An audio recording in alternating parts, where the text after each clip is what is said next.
चलिए, आज का जो सेशन है वो हम लोग आज ज्योग्राफी का क्लास करेंगे। ठीक है, ठंड तो पता ही है आप लोग को कुछ ज़्यादा ही बढ़ गया है, तो चलिए साउंड प्रॉपर है। Good evening, good evening to all. चलिए आज का सेशन स्टार्ट करते हैं ज्योग्राफी में पार्ट 2, जो कि ज्योग्राफी में पहले पिछले क्लास में हमने पार्ट 1 लिया था।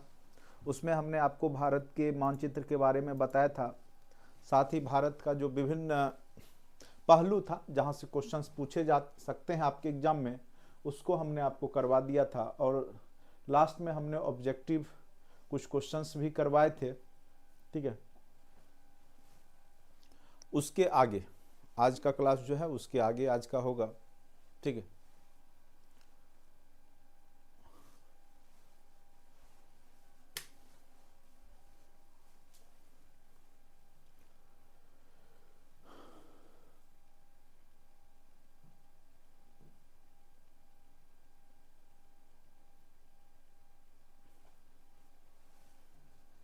भूगर्भिक संरचना के बारे में हम लोग पढ़ेंगे।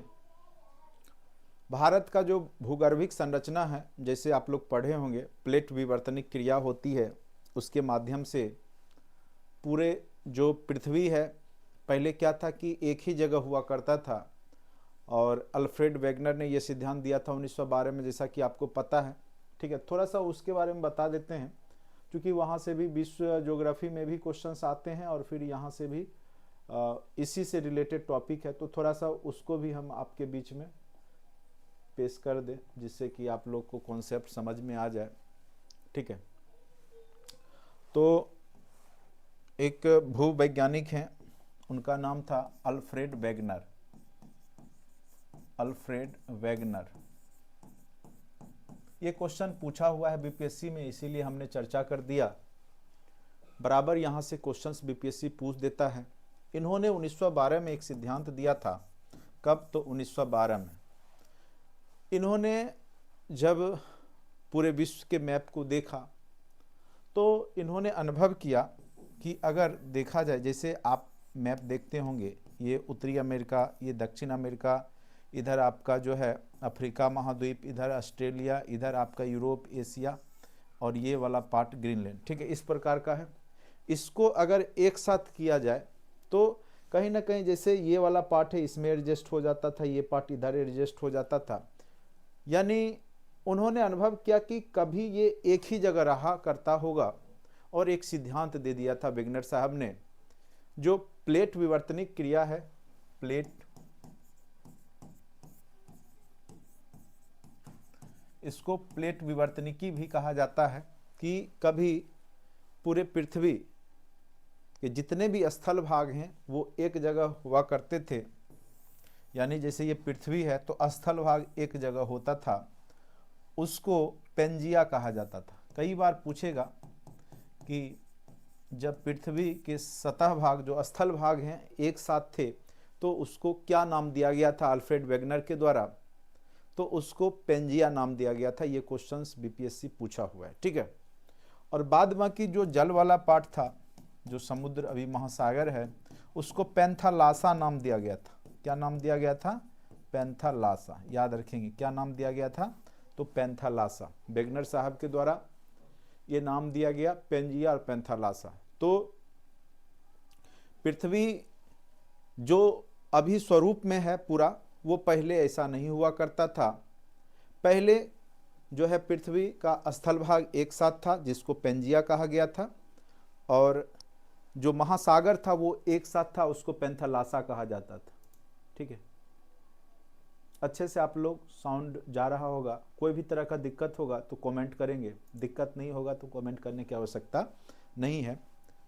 ठीक है, तो ये याद रखिएगा। और ये युग था कार्बोनिफेरस युग। कार्बोनिफेरस युग, या पूछ सकता है किस युग में पृथ्वी का स्थल भाग एक साथ था और महासागर अलग था, तो कार्बोनिफेरस युग।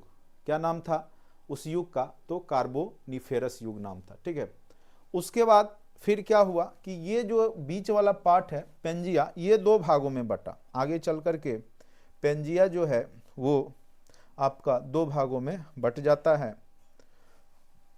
जब पेंजिया दो भागों में बटेगा, जैसे ये वाला पार्ट था, अब ये दो भाग में बट जाएगा। आगे चल करके ये दो भाग में बट जाएगा। एक जो है लोरेशिया, जो यूरोप बनता है लोरेशिया से बनेगा। ठीक है, और दूसरा पार्ट जो बनेगा वो गोंडवाना लैंड बनेगा। ठीक है, गोंडवाना लैंड। तो ये भी क्वेश्चन बीपीएससी पूछ चुका है।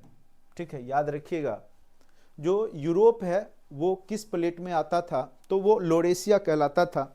ठीक है, या उसको अंगारा लैंड भी कहा जाता था, या अंगारा लैंड भी इसका नाम दिया गया था,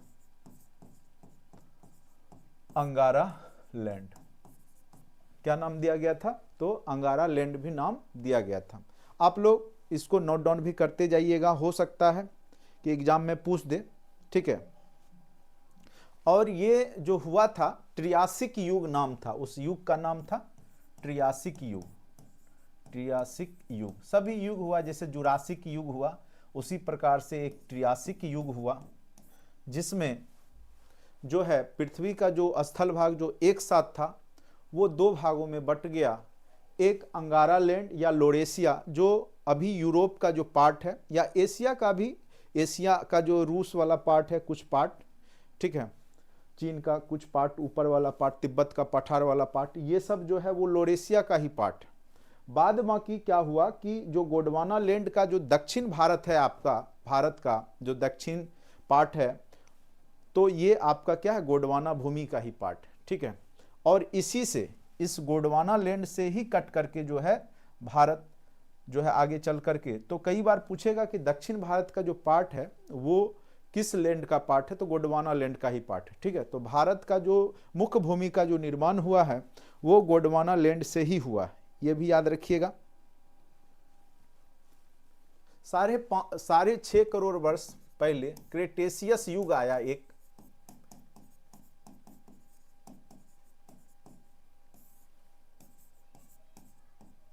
ठीक है, क्रेटेशियस युग आया, तो उसमें क्या हुआ कि ये वाला जो पोर्शन है ये 3 भाग में बटा। एक बन गया आपका दक्षिणी अमेरिका, दक्षिण अमेरिका, दूसरा बन गया अफ्रीका, अफ्रीका। ठीक है, और तीसरा जो है बन गया ऑस्ट्रेलिया, ऑस्ट्रेलिया और न्यूजीलैंड, ऑस्ट्रेलिया और न्यूजीलैंड। ठीक है, तो इस तरीका से कई युग में जाकर के यह पृथ्वी का जो अभी का वर्तमान संरचना है वो आपको दिखाई देता है। और अभी भी अफ्रीका का एक कोई मुख्य जगह है जो अभी भी कट रहा है, धीरे धीरे दरारें पड़ रही है, फिर वो भी अलग हो जाएगा। ठीक है, तो ये भूगर्भिक संरचनाएं हैं, प्लेट विवर्तनिक क्रिया है। टोटल मुख्य प्लेट की संख्या जो है पूरे धरातल पर 7 है। टोटल प्लेटों की संख्या अगर पूछ दे प्लेट कितने हैं जो आपस में टकराते भी हैं, जिससे वलय से पर्वत का निर्माण होता है। जैसे अगर ये दोनों की बात करें, ठीक है, ये लोरेशिया और गोंडवाना लैंड के बीच में टेथिस नाम का सागर हुआ करता था, टेथिस नाम का जो सागर था, और वहीं पे हिमालय पर्वत का निर्माण हुआ है। जब दो प्लेट, महासागरीय प्लेट आपस में टकराई तो जिससे क्या हुआ कि नवीन पर्वत का निर्माण हुआ और उसी से हिमालय का निर्माण हुआ है।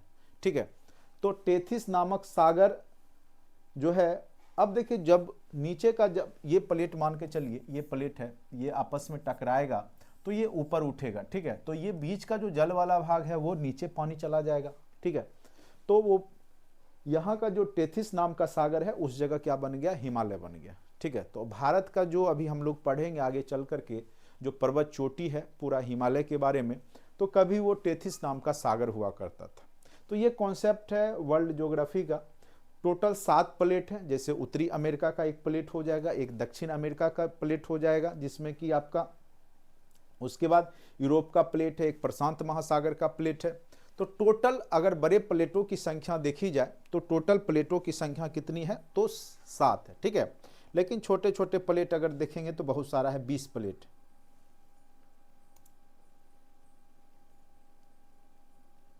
हाँ, भूकंप, देखिए भूकंप भी एक प्रकार से कहिएगा तो भूकंप आते रहता है। इसके पीछे रीजन है चूंकि प्लेट विवर्तनिक क्रिया होती रहती है। प्लेट विवर्तनिक क्रिया क्या होती है कि हमेशा, ठीक है, इसीलिए कई बार हम लोग सुनते हैं कि ये जिंदा पहाड़ है। नहीं, जिंदा पहाड़ मतलब क्या, वो सजीव थोड़ा ही है। वो क्या हो रहा है कि आपस में प्लेट टकरा रही आज भी, और जब टकरा रही है तो बीच में जो है बल पड़ता है तो उससे वो नीचे से ऊपर की ओर बढ़ रही है। तो उसी को हम लोग बोल देते हैं कि जिंदा पर्वत है या नवीन वलित पर्वत है, ठीक है। तो वो उसका हिमालय एक एग्जाम्पल है। तो ये थोड़ा सा आप बस याद रखिएगा, गोंडवाना लैंड वाला पार्ट। उसके बाद लोरेशिया याद रखिएगा, जो ओवरऑल पेंजिया था ये याद रखिएगा, और ये सिद्धांत वेगनर ने दिया वो याद रखिएगा। टोटल जो बड़े प्लेटों की संख्या है वो 7 है। और क्या लिख रहे हैं सर, वीडियो डाउनलोड का ऑप्शन दीजिए। हाँ, सुनने में तो आया है कि आज भूकंप आया है हम लोग के भी तरफ, लेकिन चूंकि वो समय सोए हुए ही थे तो नहीं पता चला। चलिए कोई बात नहीं। देखिए भूकंप की क्रिया जो है ना, हलचल हमेशा पृथ्वी के अंदर होते रहती है। आपको हमने बताया था कि देखिए जो पृथ्वी के अंदर का टेम्परेचर है, गर्मी है, देखिए भूकंप आने के कई रीजन होते हैं। कहीं ज्वालामुखी विस्फोट होगा उस कारण से भी होगा, प्लेट आपस में टकराएगा उस कारण से भी होगा। चूंकि पृथ्वी का अंदर में क्या है, गर्म तरलीय पदार्थ। चूंकि पृथ्वी का जो निर्माण हुआ है कहीं ना कहीं स्टार से हुआ, तारे से हुआ है, सूर्य का ही पार्ट है पृथ्वी। तो अंदर का जो मेग्मा है, लावा है, उसके अंदर गैस भी है, तो वो कहीं ना कहीं प्रेशर देता है प्लेट को। और जब प्लेट में प्रेशर होता है तो वही तो खिसकता है ना धीरे धीरे। पृथ्वी जो इतने भागों में बटा तो अंदर के प्रेशर से ही, तो केवल जो है यहाँ पे बाहर बाह्य प्रेशर भी होता है, आंतरिक प्रेशर भी होता है। पृथ्वी का गुरुत्वाकर्षण बल है, इसको खींच रहा है चंद्रमा भी अपने ओर, चंद्रमा का भी ग्रेविटेशनल फोर्स है। तो सब फोर्स कार्य करता है, और उस कारण से ही सारी घटनाएं जो ज्योग्राफिकल होती है वो कई कारणों से होता है, कोई एक कारण नहीं होता भूकंप का। तो प्लेट विवर्तनिक भी क्रिया है प्लेट का भूकंप आने का। अंदर में जो है उद्गम होगा, ज्वालामुखी विस्फोट होगा, उससे भी होगा, ठीक है। अगर अंदर में बहुत ज्यादा जो है गैस पृथ्वी के अंदर रहेगा तो वो रास्ता ढूंढता है, कहीं से वो जो कमजोर होगा उससे बाहर निकलता है। अगर नहीं मिला तो वो प्लेट को ही धक्का देता है, तो उस कारण से भी भूकंप आते हैं। तो ये भूकंप की जो घटनाएं हैं तो कहीं ना कहीं प्लेट विवर्तनिक क्रिया से भी होता है, ठीक है। चलिए, तो ये चीज बताना जरूरी था। 7 मुख्य प्लेट हैं और जो है आपका 20 जो है बहुत सारे छोटे छोटे प्लेट हैं, ठीक है। एक प्रशांत महासागर के एक अलग प्लेट है, ठीक है। तो ये सब अगर क्वेश्चन कभी पूछ दे, तो यहाँ से एक क्वेश्चन पूछा था गोंडवाना लैंड वाला से, तो इसीलिए हमने इसको चर्चा कर दिया। चूंकि बीपीएससी है, ज़्यादा डीप नहीं जाएगी, इसी में से कोई ना कोई क्वेश्चन अगर पूछना होगा प्लेट विवर्तनिक क्रिया से तो यही से। किसने सिद्धांत दिया है, तो वेगनर साहब ने दिया है 1912 में, बस ये याद रखिएगा। पूरे को कहा जाता था पेंजिया, जो समुद्र पार्ट था, जो जल वाला पार्ट था, उसको पेंथालासा कहा जाता था, ठीक है। और त्रियासिक युग में ये 2 भाग में बटा था, फिर आगे चल करके ये जो है 3 भाग में बट गया था आपका, ठीक है। तो ये याद रखना है आपको बस, ठीक है। चलिए, और इसी को लोरेशिया या अंगारा लैंड भी कहते हैं। जो यूरोप वाला पार्ट है, रूस वाला पार्ट है आधा, ठीक है, वो आपका लोरेशिया का है। अगर यूरोप कंट्री की बात करें तो वो अंगारा लैंड में आएगा, लेकिन अगर भारतीय महाद्वीप की बात करें, अफ्रीका महाद्वीप की बात करें, तो ये सब गोंडवाना लैंड का पार्ट होगा। तो ये क्वेश्चन पूछा गया है बीपीएससी में, इसीलिए ये चर्चा करना बहुत जरूरी था। चलिए, बाकी जब हम लोग विश्व ज्योग्राफी पढ़ेंगे, वर्ल्ड ज्योग्राफी, तो वहां पर भी ये सब बातों की चर्चा होगी, ठीक है। अब हम लोग समझेंगे इसको। देखिए थोड़ा सा समझना है, क्योंकि भूगर्भिक संरचना है। तो भूगर्भिक संरचना, भूगर्भ के अंदर आपको पता होगा कई तरह के मटेरियल हैं, विश्व ज्योग्राफी में हम लोग पढ़ते हैं, ठीक है। जैसे सबसे ऊपर में सीमा होता है, नहीं, सियाल, सीमा, नीफे। सबसे ऊपर सिलिका एल्युमिनियम सियाल का पार्ट होता है, प्रचुरता। फिर सिलिका मैग्नीशियम रहता है, फिर निकेल फेरस रहता है। और निकेल फेरस क्या, पिघला हुआ अवस्था में, लिक्विड अवस्था में, चूंकि पृथ्वी के गर्भ में टेम्परेचर बहुत ज्यादा है, ठीक है। चलिए, तो जब ज्वालामुखी विस्फोट होता है तो अंदर का मेग्मा जो है वो बाहर निकलता है पृथ्वी के अंदर से, और जब वो बाहर में हवा के संपर्क में आता है तो ठंडा होता है। ठंडा होने से चट्टान का निर्माण होता है, जो कि आग्नेय चट्टान कहलाता है, ठीक है। तो आग्नेय चट्टान का निर्माण जो है ज्वालामुखी विस्फोट और लावा मेग्मा से ही होता है। तो उसमें जीवाश्म नहीं पाया जाता। सिंपल सी बात है, जो अंदर से निकला है उसमें जीव कहाँ से होगा, और वो बहुत प्राचीन है। ठीक है, उस समय जीव जगत भी नहीं आया था, जब वो निर्माण हो रहा था तो उसमें जीव के अवशेष रह ही नहीं सकते हैं। ठीक है, तो मेन रीजन क्या है कि जब उसका निर्माण हो रहा था उस समय धरातल पे कोई जीव था ही नहीं। ठीक है, तो उस कारण से जो आग्नेय चट्टान होते उसमें जीवाश्म रहता ही नहीं है। तो ये भी क्वेश्चन पूछा जा सकता है आपके एग्जाम में। चलिए अब यहां से शुरू करते हैं, जो पढ़ के आपको समझाने का प्रयास करते हैं। देखिए, संरचना एवं भू आकृतिक प्रदेश। भारत की भूगर्भिक संरचना में प्राचीनतम और नवीनतम दोनों प्रकार की चट्टानें पाई जाएगी।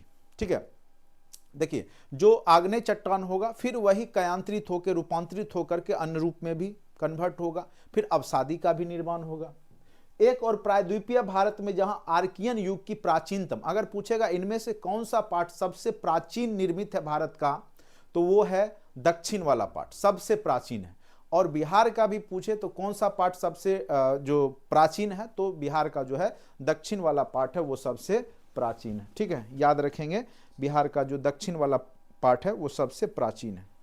ठीक है, एक सेकंड रुकिए, ठंड बहुत ज़्यादा है, मैं टोपी लगा ही लूँ।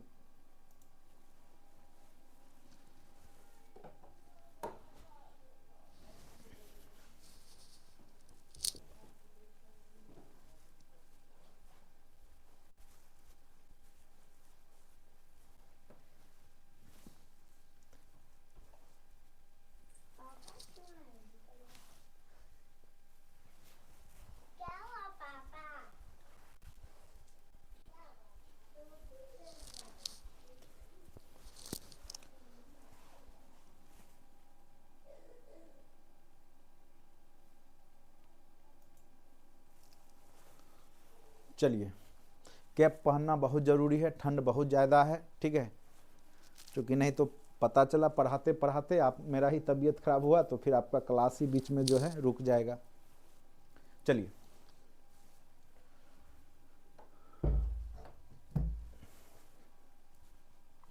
एक और प्रायद्वीपीय भारत में जहां आर्कियन युग की चट्टानें हैं, आर्कियन युग सबसे प्राचीन है। ठीक है, अगर पूछेगा इनमें से कौन सी चट्टान सबसे प्राचीन है, तो याद रखिएगा आर्कियन युग की चट्टानें।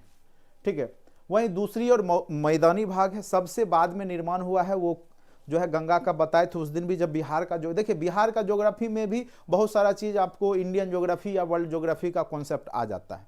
चूंकि हमने बताया था कि टर्सरी युग में आपका हिमालय बना, उसके बाद क्वाटरनरी में जाकर के चतुर्थ महाकल्प उसको हिंदी में बोलते हैं, सबसे लास्ट में जाके मैदानी भाग का निर्माण होगा।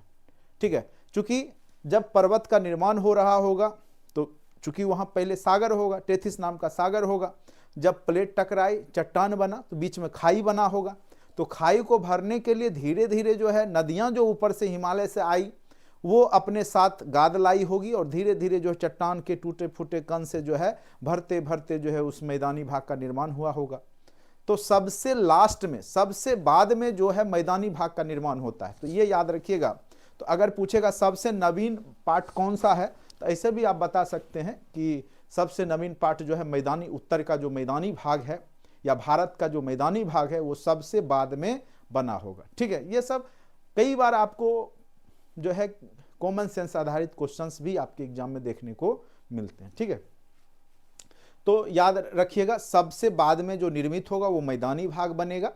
चूंकि चट्टान पहाड़ बनेगा तो खाई बनेगा, तो खाई को जब भरा जाएगा तभी मैदान बनेगा, सिंपल सी बात है। चलिए, और यहां पे जो मैदानी भाग होंगे उसमें नवीनतम चट्टान मिलेंगे। ठीक है, अब देखिए भूगर्भिक संरचना की उपयोगिता धात्विक, आध्यात्मिक और दोहन और मृदा के रूप में है। जो हम लोग भूगर्भिक संरचना का उपयोग करते हैं उससे हम लोग धातु निकालते हैं, बहुत सारे जो धातु निकलते हैं वो चट्टान से ही निकलते हैं। कोई धात्विक चट्टानें हैं, कोई अधात्विक, जैसे कोयला हो गया, पेट्रोलियम हो गया, जीवाश्म ईंधन हो गया। ठीक है, या एक मृदा के मिट्टी के रूप में होगा। विभिन्न कालानुक्रम में निर्मित संरचना के कारण भारत की भूगर्भिक संरचना में पर्याप्त भिन्नता है। चूंकि भारत के जो सारे क्षेत्र हैं वो अलग अलग कालक्रम में निर्मित हुए। सबसे पहले जो है आपका भारत का दक्षिण पार्ट जो है वो चट्टान, आग्नेय चट्टान आर्कियन युग में बना है, इसलिए वो अब आग्नेय से बना है और उसमें किसी प्रकार का जीवाश्म नहीं है। ठीक है, तो विभिन्नताएं हैं, क्योंकि सबका जो कालक्रम है वो अलग अलग है। सबसे लास्ट में कौन बना, तो मैदानी भाग बना। उससे पहले टर्सरी युग में हिमालय पर्वत का निर्माण हुआ। ठीक है, ये आपका उस चैप्टर के बारे में जब हम पढ़ा रहे थे तो उसका है। अब देखिए आर्कियन कर्म की चट्टानें जो हैं उसमें खास करके क्या क्या रहेगा, ग्रेनाइट हो गया, नीस हो गया, निर्मित भारत की प्राचीनतम संरचना है जिसकी उत्पत्ति गर्म जब भी होगा। ये क्वेश्चन पूछा था ना कि जब मैग्मा बाहर निकलता उससे किस प्रकार की चट्टान बनती, इस बार जस्ट बीपीएससी में, ठीक है, 70वीं बीपीएससी में क्वेश्चन पूछा था। सारे क्वेश्चंस पहले चैप्टर के ही। अगर 70वीं बीपीएससी का आपने जो दोबारा हुआ, मैंने इसीलिए बोला था आप थोड़ा देख लीजिएगा, तो कहिएगा कि काश हम भी बैठते तो सारा क्वेश्चन जो है बना ही लेते। नहीं, बहुत आसान क्वेश्चन, एकदम मुझे लगता है टीआरई से भी एकदम लॉ किस्म का क्वेश्चन। पता नहीं क्यों ऐसा किया गया है, मुझे तो समझ में नहीं आया कि बीपीएससी का एक लेवल होता है, खास करके टीचर बनने के लिए आप उस लेवल में पूछ रहे हैं। और जब कमीशन में जब आपके अच्छे स्टूडेंट छट जाएंगे, यानी जो अब देखिए इसमें क्या होगा, जो रटा रटा स्टूडेंट्स है जिसको कुछ नहीं पता है वो भी पास कर जाएगा। हो सकता है यहाँ अच्छे स्टूडेंट्स ही पीछे हो जाए। ठीक है, क्योंकि ये सब जो होते हैं ना, जो आसान क्वेश्चंस होते हैं, बहुत सारे करंट अफेयर्स के वन लाइनर टाइप के क्वेश्चंस आपने देखा होगा, क्वेश्चंस कोई लेवल ही नहीं है। तो यहाँ केवल पूछा गया था कि जो मैग्मा से किस प्रकार की चट्टानें बनती है, तो मैग्मा जब बाहर आता है ठंडा होता है उससे आग्नेय चट्टानें बनती है, इग्नेस चट्टान बनती है। बस यही क्वेश्चन था। ठीक है, तो जब मैग्मा जो गर्म गलित जो पदार्थ है मैग्मा पृथ्वी के अंदर से जब बाहर निकलता है ज्वालामुखी विस्फोट के साथ, तो वही ठंडा होकर के क्या चीज बन जाता है, तो वही ठंडा होकर के आपका आग्नेय चट्टान बनता है, या आर्कियन कर्म की चट्टानें भी उसको बोलते हैं। यहाँ पे आप देख रहे होंगे, ठीक है, यह प्रायद्वीपीय, ये जो आपका ब्राउन कलर का है ये सब आपका आर्कियन कर्म की चट्टानें हैं। यह प्रायद्वीपीय पठार की आधारभूत जीवाश्म रहित संरचना है। स्वाभाविक सी बात है, जब इसका निर्माण हुआ तभी जीव जंतु थे ही नहीं, तो जीवाश्म रहित होगा जो। और उसके बाद दूसरा रीजन ये भी है कि पृथ्वी के अंदर से बाहर निकल रहा है, तो पृथ्वी के अंदर जीव कहां से होंगे। ठीक है, मैग्मा तो बाहर अंदर से निकला ना, तो बाहर निकला तो उसमें जीवाश्म होगा नहीं। तो ऐसे भी आप सोच सकते हैं, ये क्वेश्चन पूछा हुआ, इनमें से किस में जीवाश्म नहीं पाए जाते हैं। आग्नेय चट्टान, अवसादी चट्टान, रूपांतरित चट्टान दे देगा, तो कंफ्यूज नहीं होना। जो अंदर से निकला है मैग्मा, चूंकि अंदर में जीव होंगे नहीं, तो उसमें जीवाश्म कहां से होगा, वो तो ठंडा होने से, गर्म चीज ठंडा होने से बना है। ठीक है, तो जीवाश्म रहित संरचना है और खनिज संसाधन के दृष्टिकोण से महत्वपूर्ण है, लेकिन इससे खनिज निकालना थोड़ा सा ज्यादा क्या है, महंगा पड़ता है, क्योंकि ये जो है वो बहुत ठोस रूप होता है, उसको काट करके निकालना बहुत मुश्किल काम होता है। ठीक है, तो संसाधन की दृष्टि, खनिज संसाधन भंडार की दृष्टि से तो महत्वपूर्ण है, लेकिन निष्कर्षण की दृष्टि से ये चट्टान महत्वपूर्ण नहीं होता है। ठीक है, नीचे की परतों में मिलने के साथ जटिल संरचना होने के कारण, देखिए लिखा हुआ, इसका आर्थिक दृष्टि से दोहन अत्यंत कठिन कार्य, चूंकि ये बहुत कठोर है और नीचे में इसमें खनिज संपदा है, तो जिस कारण से इसको निकालना बहुत कठिन कार्य है, इसलिए इस संरचना का आर्थिक महत्व उतना नहीं है, लेकिन आप उसको निकाल नहीं पाइएगा अंदर से, तो फिर कोई फायदा नहीं, या जितना आप खर्च करेंगे निकालने में, नहीं उतना में आप दूसरे देश से जो है इंपोर्ट कर लीजिएगा, तो इसलिए उसको निकाला भी नहीं जाता, आर्थिक रूप से महत्वपूर्ण नहीं है। उसके बाद प्रायद्वीपीय पठार के अधिकांश क्षेत्र में इस संरचना का विकास हुआ है, किसमें, आर्कियन या आग्नेय चट्टान। लेकिन दक्षिण पर्वतीय क्षेत्र जो बुंदेलखंड, निस तथा पश्चिम बंगाल निस में इस संरचना का सर्वाधिक विकास हुआ है। यहां तक कि हिमालय पर्वत की जड़ों, अरावली पर्वत की आधारभूत परतों में भी इस प्रकार की संरचना देखने को मिलती है। दूसरा है, जैसे हम लोग बिहार में भी पढ़ते हैं आर्कियन कर्म की चट्टानें, उसी का आर्कियन में ही हम लोग धारवाड़ कर्म भी पढ़ते हैं। ठीक है, धारवाड़ बिंद कर्म की चट्टानें, जैसे हमने बताया था आपको, रोहतास कैमूर का जो पठारी एरिया है उसमें बिंद कर्म की चट्टानें होंगी। मुंगेर खड़गपुर की पहाड़ी, वहां धारवाड़ कर्म की चट्टानें हैं।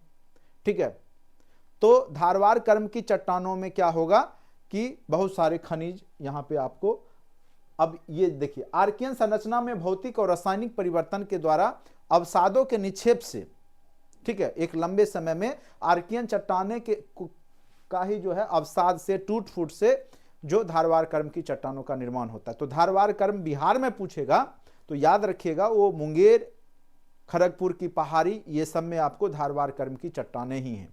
कैमूर रोहतास में जो है आपका कौन सा है, तो विंध्य कर्म की चट्टानें हैं। याद रखिएगा, ये सब क्वेश्चन एकदम पूछता है, बार बार पूछेगा। चलिए, अब सादी चट्टानें से बनी, इसका सर्वाधिक कयांतरण हुआ। कयांतरण मतलब रूपांतरण हुआ है, ठीक है। खनिज संसाधनों के भंडारण उत्पादन की दृष्टि से इसकी संरचना का अत्यधिक महत्व है, क्योंकि निष्कर्षण आसान हो जाता है इससे। कर्नाटक के, और इसका जो धारवाड़ का जो नाम पड़ा है वो कर्नाटक में धारवाड़ जिला है, ठीक है। चूंकि इस तरह की जो संरचना है सर्वाधिक विकास वहीं पे हो रखा है, इसीलिए उसी के नाम पे पूरे भारत में अगर उस प्रकार की चट्टानें हैं उसको धारवाड़ कर्म की चट्टानें नाम दिया गया है। इसके अतिरिक्त छोटा नागपुर का पठारी क्षेत्र, अरावली पर्वत, शिलोंग पर्वत में भी इस संरचना का थोड़ा बहुत, वो जो मैप देखे हैं उसमें अच्छे से दिया हुआ है। आप लोग किताब को अच्छे से पढ़ेंगे तो उसमें आपको विंध्य समूह, धारवाड़ समूह, तो ये ग्राफ में सब दिया हुआ है, तो आप अच्छे से गौर करके देखिएगा। अभी आपको डिजिटल बोर्ड पे उतना दिख नहीं रहा होगा इसलिए, ठीक है। अगर आप ये जो डॉट डॉट देखिएगा, ये डॉट डॉट है वो आपका दक्कन का पठार का एरिया है। उसके बाद जो है ये आपका स्क्वायर में है वो कडप्पा सेल समूह है। उसके बाद ये जो लाइन खींचा हुआ है ये वाला, ये सब आपका धारवाड़ कर्म की चट्टानें हैं। तो ये आपका ये पूरा मैप में अच्छे से जो है बताया गया है। इसको आप लोग जो है खुद से, यहाँ पे सारा सिंबल दिया हुआ रहता है कि कहाँ पे किस प्रकार की चट्टानें हैं, एक नज़र दे लीजिएगा। हो सकता है कि आपके एग्जाम में कभी पूछ दे। और ये जो आप ऊपर से लाइन जो इधर से देख रहे हैं ये वाला, ठीक है, ये चतुर्थ महाकल्प का है जो क्वाटरनरी। कई बार आपको एग्जाम में पूछेगा कि हिमालय का निर्माण, और बीपीएससी पूछ चुका है, हिमालय का निर्माण किस युग में हुआ? क्वाटरनरी चट्टान, क्वाटरनरी युग में हुआ है, चतुर्थ महाकल्प में हुआ है, सॉरी टर्सरी और चतुर्थ दोनों में, मतलब धीरे धीरे अभी भी हो रहा है, तो उसको चतुर्थ कल्प भी बोलते हैं। हिमालय का जो एरिया आपको दिख रहा होगा, ये सॉरी मैदानी वाला भाग है, मैदानी चतुर्थ कल्प में है। टर्सरी में हुआ है, टर्सरी में आपका हिमालय वाला जो पार्ट है वो हुआ है। तो ये वाला मैदानी एरिया है और ये चतुर्थ कल्प का है, ठीक है। चलिए, सॉरी मैं वो हिमालय का टर्सरी में ही हुआ है, लेकिन अभी भी हो रहा है, तो थोड़ा बहुत जो है क्वाटरनरी में भी हुआ है पार्ट का, लेकिन मैक्सिमम पोर्शन जो है हिमालय का वो टर्सरी युग में ही बना है, ठीक है। चलिए, क्योंकि बीपीएससी में ये सब क्वेश्चन पूछा इसलिए ज्योग्राफी पढ़ रहे हैं तो अच्छे से पढ़ लीजिए। और पेपर 1 में सब लोग को यहाँ से क्वेश्चन पूछे जाते हैं, ज्योग्राफी जिनका ऑप्शनल है उनका भी, जिनका नहीं है उनका भी। चलिए, धारवाड़ कर्म की चट्टान में जो है आर्कियन संरचना में भौतिक और रासायनिक परिवर्तन, ये तो हो ही गया। चलिए, धारवाड़ जिला है कर्नाटक में, पूछेगा धारवाड़ जिला कहाँ है, तो कर्नाटक में है, जिस कारण से इसका चट्टान का नाम भी धारवाड़ कर्म की चट्टानें हैं। इसमें जीवाश्म का अभाव पाया जाता है, यही कारण है कि यहाँ खनिज तेल और कोयले का अभाव होता है, इसमें जीवाश्म नहीं पाया जाएगा, ठीक है। खास करके इसमें जो है लोहा, सोना, अभी जमुई की पहाड़ी जो है, जमुई में आपको सोना मिला है, ठीक है। उसके बाद कई बार पूछ देगा कि बिहार में कौन सा स्थल है जहाँ सोना की खदान पाई गई है, तो वो जमुई, याद रखिएगा, ये भी क्वेश्चन पूछा हुआ, जमुई। धारवाड़ कर्म की चट्टानें आर्थिक दृष्टि से अत्यंत महत्वपूर्ण है। इनमें प्रमुख खनिज जैसे लोहा है, सोना है, मैग्नीज है, अब्रक, याद रखिएगा, अब्रक, कोबाल्ट, क्रोमियम, तांबा, टंगस्टन, ये सब इसमें, और सीसा, और खास करके स्लेट, स्लेट भी आपको धारवाड़ कर्म में ही मिलता है और वो मुंगेर की पहाड़ी में मिलेगा, ठीक है। तो ये सब याद रखिएगा, और धात्विक खनिज में। उसके बाद है कुडप्पा कर्म की चट्टानें। आर्कियन और धारवाड़ संरचना में जब भौतिक और रासायनिक परिवर्तन होता है, उन्हीं के अवसादों के निक्षेपन से, याद रखिएगा, यानी आर्कियन और धारवाड़ संरचना, पहले आर्कियन बना, आर्कियन के ही जो है निक्षेपन से, टूटने फूटने अवसाद से धारवाड़ बना, और धारवाड़ का ही जब रूपांतरण होगा, कयांतरण होगा, तो वो अवसाद का जब निक्षेपन होगा तब उससे बन जाएगा आपका कुडप्पा कर्म की चट्टानें, ठीक है। इन चट्टानों का रूपांतरण धारवाड़ कर्म की चट्टानों की तुलना में क्या हुआ है कि कम हुआ है। जितना वो रूपांतरण हुआ है धारवाड़ कर्म जो है आर्कियन से, उतना ये नहीं हुआ। यह भी जीवाश्म रहित अवसादी चट्टान से ही निर्मित संरचना है, इसमें भी जीवाश्म नहीं है, लेकिन इसमें सर्वाधिक आपको चूना पत्थर मिलेगा, और चूना पत्थर का प्रयोग आपको पता ही, सीमेंट फैक्ट्री में कितना ज्यादा होता है। आंध्र प्रदेश, और कुडप्पा है कहाँ, आंध्र प्रदेश में। कुडप्पा क्षेत्र में इस संरचना का सर्वाधिक विकास हुआ है, इस कारण से ही इसको हम लोग कुडप्पा चट्टान के नाम से जानते हैं, ठीक है। इसके अलावा छोटा नागपुर का पठारी एरिया, अरावली पर्वत जो आपका राजस्थान में है, उसमें कुछ संरचना का विकास जो है वो आपको कुडप्पा कर्म का ही देखने को मिलता है। कुडप्पा कर्म की चट्टानें बलुआ पत्थर खास करके, और आपको बलुआ पत्थर अगर बिहार में देखा जाए तो आपको रोहतास, कैमूर ये सब में आपको ज़्यादा देखने को मिलेगा। उसके बाद चूना पत्थर, संगमरमर, ये सब आपको सब रोहतास, कैमूर में ही आपको मिलेगा। ठीक है, चूना पत्थर, बलुआ पत्थर, संगमरमर, और आपको पता होगा कि चूना पत्थर ही कयांतरित होकर के क्या बनता है, संगमरमर बनता है, या रूपांतरण जिसको बोलते हैं। तो आग्नेय चट्टान, अवसादी चट्टान और रूपांतरित चट्टान। तो चूना पत्थर एक प्रकार का क्या अवसादी चट्टान है, और अवसादी इसी का जो है रूपांतरण होकर के, कयांतरण होकर के संगमरमर बनता है। तो ये भी क्वेश्चन कई बार पूछा हुआ है, तो ये भी याद रखिएगा। थोड़ा सा ये चैप्टर की लिस्ट है, अच्छे से नहीं समझिएगा तो हो सकता है एग्जाम में कंफ्यूजन करा दे। ठीक है, क्वेश्चन लेकिन आसान ही पूछता है। अब आपका एग्जाम में सही बनेगा कि नहीं बनेगा वो बार बार रिवीजन के बाद ही आपका पता चलेगा। एग्जाम में सही बना लिए तो सही है, नहीं तो है तो आसान ही, ज़्यादा टफ तो है नहीं। अब है बिंद कर्म की चट्टानें, बिहार लेवल पे पूछेगा बिंद कर्म की चट्टानें कहाँ हैं, तो रोहतास और कैमूर में, याद रखिएगा। देखिए, इन चट्टानों का निर्माण कुडप्पा कर्म की चट्टानों के बाद हुआ है, सबसे बाद में हुआ। कुडप्पा संरचना के विकास के बाद अवसादों के निक्षेपण से बिंद संरचना का विकास हुआ, खास करके लाल बलुआ पत्थर, चूना पत्थर, ठीक है, ये सब।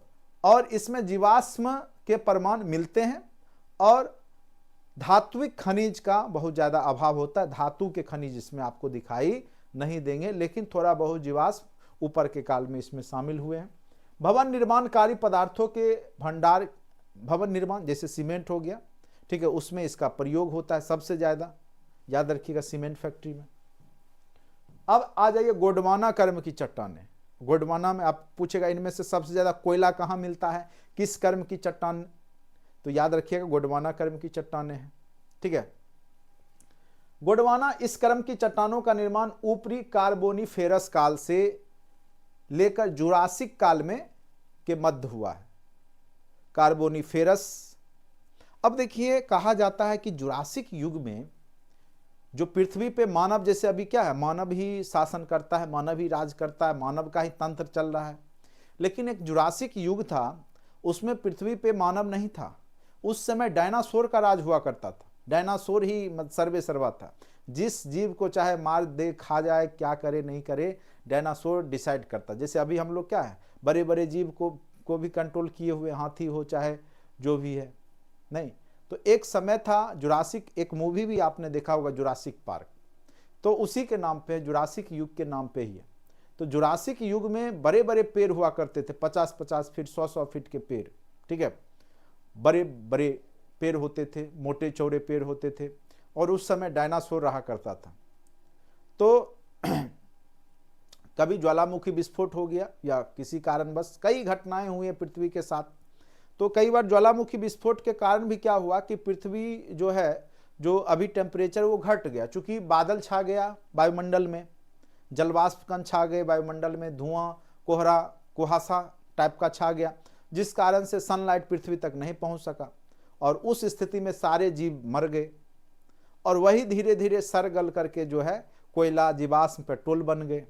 तो आज जहाँ जहाँ पेट्रोलियम खान है, कभी वहाँ पर जो है बहुत ज़्यादा जंगल हुआ करता होगा।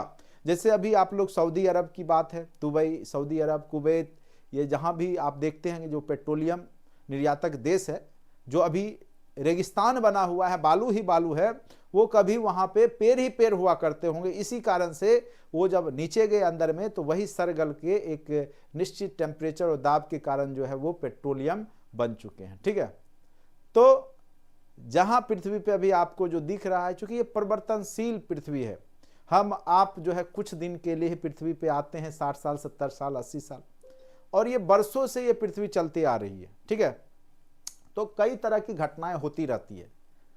तो इस कर्म की चट्टानों का निर्माण ऊपरी कार्बोनिफेरस काल से लेकर के कब हुआ है, तो जुरासिक काल। इसीलिए इसमें क्या होगा, कोयला और पेट्रोलियम खनिज मिल सकता है। चलिए, उसके बाद है कार्बोनिफेरस जो है युग में भू संचलन द्वारा धसाव की प्रक्रिया, संरचनात्मक बेसिन का निर्माण हुआ। यहाँ कार्बनिक अवसादों का निक्षेपण होने के कारण गोंडवाना संरचना का विकास हुआ, भ्रसन हुआ, नीचे पृथ्वी धसा, अगर मान के चलिए प्लेट है, कहीं टकराया तो बीच में गैप बना, होता है ना, जैसे आप दो प्लेट है, जैसे मान के चलिए ये प्लेट,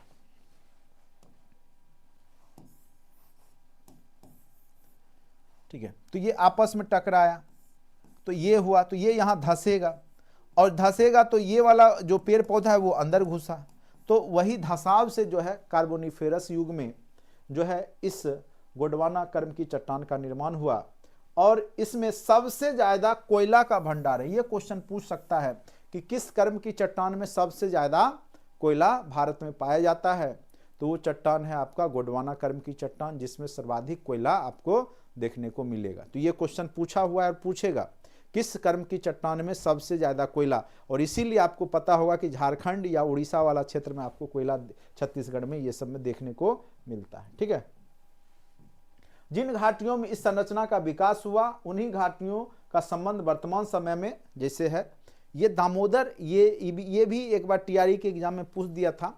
ठीक है, देखिए पहले बिहार का ही दामोदर नदी घाटी परियोजना पूछा था कि इनमें से कौन सा सबसे प्राचीन बिहार का नदी घाटी परियोजना है, तो कई लोग कोसी और कहीं कहीं मार रहे थे, और हमने बोला था चूंकि बिहार उस समय झारखंड बिहार का ही पार्ट था, तो दामोदर नदी भी बिहार में ही होगी, दामोदर नदी घाटी परियोजना। ठीक है, तो वर्तमान समय में जो दामोदर नदी है, सोन, ये भी क्वेश्चन पूछा था बीपीएससी, इनमें से कौन से क्षेत्र में कोयला पाया जाता है। ठीक है, ये क्वेश्चन पूछा हुआ है 68वीं में, तो उसमें दामोदर, महानदी, नर्मदा का क्षेत्र ये सब भी दिया हुआ था, सोन नदी का क्षेत्र, तो उसका आंसर होता है इनमें से सभी, या गोंडवाना भी दे दिया।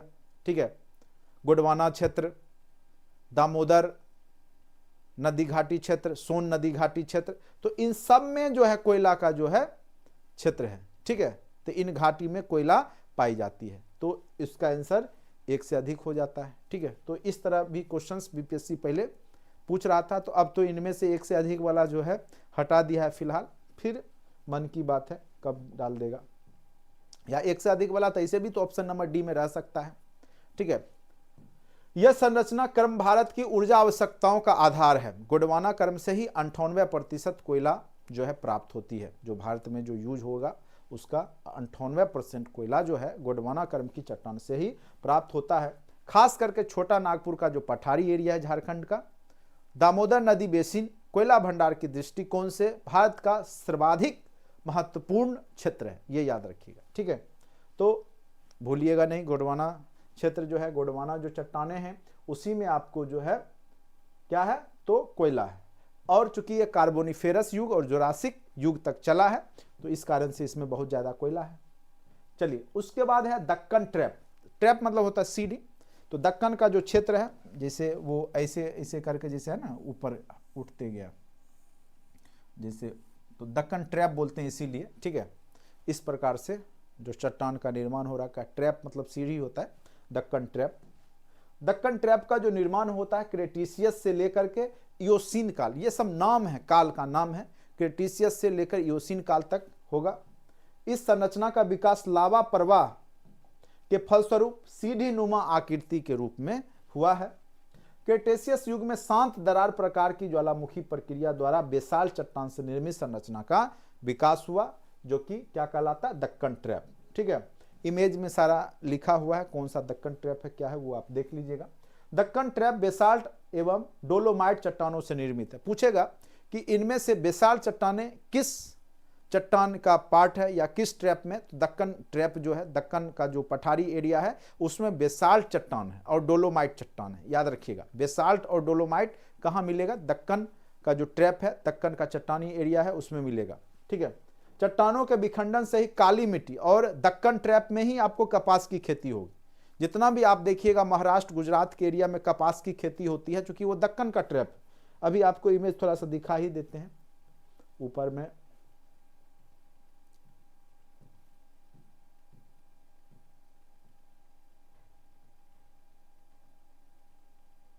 ये आपको जो दिख रहा है बिंदु बिंदु सा जो दिख रहा है, ये मैं और बड़ा करता हूं, ये डॉट डॉट जो देख रहे हैं ये दक्कन ट्रैप ही है पूरा। ठीक है, ये डॉट डॉट जितना आपको दिख रहा है, ये वाला एरिया भारत का, ये वाला एरिया जो है दक्कन ट्रैप है। यहीं पे आपको कपास की खेती होती है, चूंकि कपासी काली मिट्टी ठीक है, कपास की खेती होती है तो काली को ही कपासी मिट्टी भी कहते हैं। ठीक है, काली मिट्टी पूछा हुआ है क्वेश्चन, ये सब बीपीएससी ये सब छोटा छोटा क्वेश्चन पूछते रहेगा। ठीक है, काली मिट्टी को ही कपासी मिट्टी भी बोलेंगे, क्योंकि उसी से क्या होता है, कपास की खेती होती है, काली मिट्टी में ही कपास की खेती होती है, बहुत उपजाऊ होती है काली मिट्टी। चलिए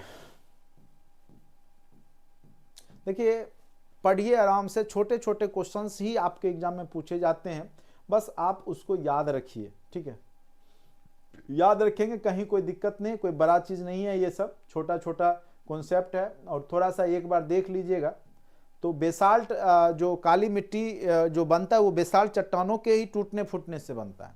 कई बार पूछ सकता है कि काली मिट्टी का निर्माण इनमें से किस चट्टान के टूटने फूटने से होता है, तो याद रखिएगा वो चट्टान का नाम क्या है आपका, तो याद रखिएगा वो चट्टान है आपका बेसाल्ट चट्टान है। हाँ, एक और सूचना दे दें कि आपका कंप्यूटर साइंस के लिए बैच स्टार्ट जो है कल से हो जाएगा। ठीक है, और जो लोग बीएड नहीं कर रखे हैं उनके लिए एक गोल्डन अपॉर्चुनिटी के रूप में आने वाले समय में, ठीक है, आपको कंप्यूटर टीचर के लिए जो भी लोग आसपास होंगे जो टीचर बनना चाहते हैं, एक फिक्स सैलरी पे सरकार बहाल करेगी। ठीक है, फर्स्ट चरण में 30-32 हज़ार टीचर की बहाली होगी, सेकेंड चरण में 40 हज़ार टीचर की बहाली होगी, यानी टोटल 70 हज़ार के आसपास कंप्यूटर शिक्षक की बहाली होगी। कहेंगे कि उसमें डिग्री क्या चाहिए होगा, तो उसमें जो डिग्री है अभी जो जैसा कि एसीएस महोदय ने बोला है उसके अनुसार, बाद में क्या होगा जब सिलेबस बन जाएगा उसके अनुसार डिग्री अभी सिंपल ग्रेजुएशन प्लस जो है कोई भी बेसिक कंप्यूटर नॉलेज होना चाहिए। ठीक है, बाकी बहुत ज़्यादा करेगा तो कोई आपका जो है साइंस वाले को मौका ज़्यादा मिल सकता है, ऐसा हो सकता है कि साइंस को ऑप्शन दे, आर्ट्स वाले को ना लेके साइंस वाले को, लेकिन अभी तक क्लियर नहीं है। और एग्ज़ाम जो है बहुत जल्द ही होगा, चूँकि चुनावी प्रक्रिया है, इलेक्शन का टाइम है, तो जब भी नोटिफिकेशन आ जाए तो उसमें भी जो एग्ज़ाम होगा तो इसी प्रकार से या तो बीपीएससी कंडक्ट करवाएगी या बीएससी भी करवाएगी। बीएससी भी करवाएगी तो आपको 150 क्वेश्चन का सेट देगी, 50 + 100, 50 आपके जो है पेपर 1 के तहत जीके जीएस रीजनिंग, जैसे यहाँ 40 का होता है बीपीएससी में, और सेकेंड पेपर कंप्यूटर का 100 क्वेश्चन के हो जाएंगे। या अगर बीपीएससी लेगी तो उसमें 40-80 के आधार पर लेगी। अब देखिए पूरा जो है बहुत जल्द आ ही जाएगा। ठीक है, तब तक चूंकि तुरंत आ जाएगा तो बहुत लोग तैयारी नहीं कर पाएंगे, इसीलिए थोड़ा थोड़ा ही सही कंप्यूटर का नॉलेज समझ के ही जो लोग जुड़ना चाहेंगे तो जुड़ सकते हैं। ठीक है, जो लोग वीडियो देख रहे हैं बीएड नहीं कर रखे हैं, सीटेट या एस्टेट नहीं, बीएड कर भी रखे हैं, सीटेट एस्टेट नहीं पास हैं, तो उनके लिए ये अपॉर्चुनिटी मिल सकता है, एक रोजगार मिल सकता है।